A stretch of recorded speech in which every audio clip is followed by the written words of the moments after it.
Nous allons parler aujourd'hui de la kina.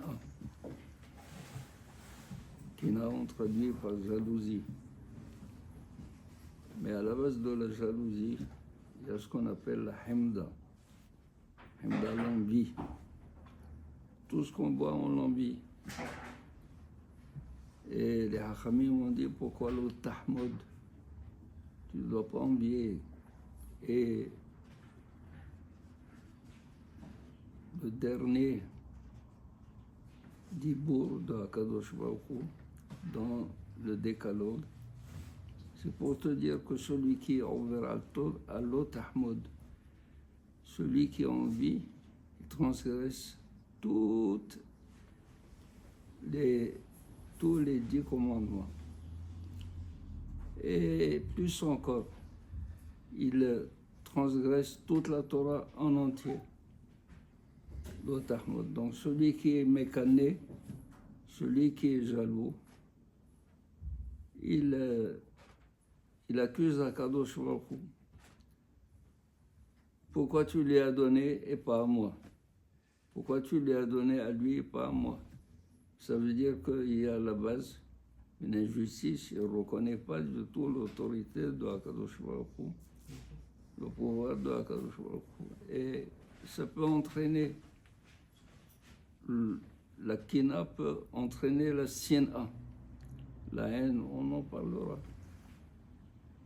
Et la sina, on sait que ça peut pousser quelqu'un soit à ne pas le secourir quand il est en danger de mort, soit à le tuer lui-même.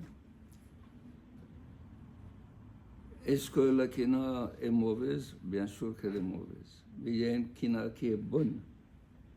La kina qui est bonne, les hachamim ont dit kinat sofrim tarbe chokhma. Quand il y a la kina ici, ce n'est plus la jalousie. C'est un élément qui pousse la personne, qui incite la personne à concourir avec le prochain.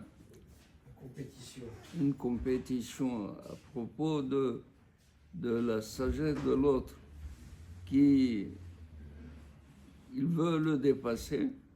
Qu'est-ce qui se passe? Qui va gagner dans le tout? C'est la sagesse elle-même, c'est la science, c'est la chokhma. Alors voilà, donc il faut, même si on est mécané, le hacham, est-ce que pour cela il faudrait sombrer dans la kina au point d'aller vers la mauvaise kina? Non.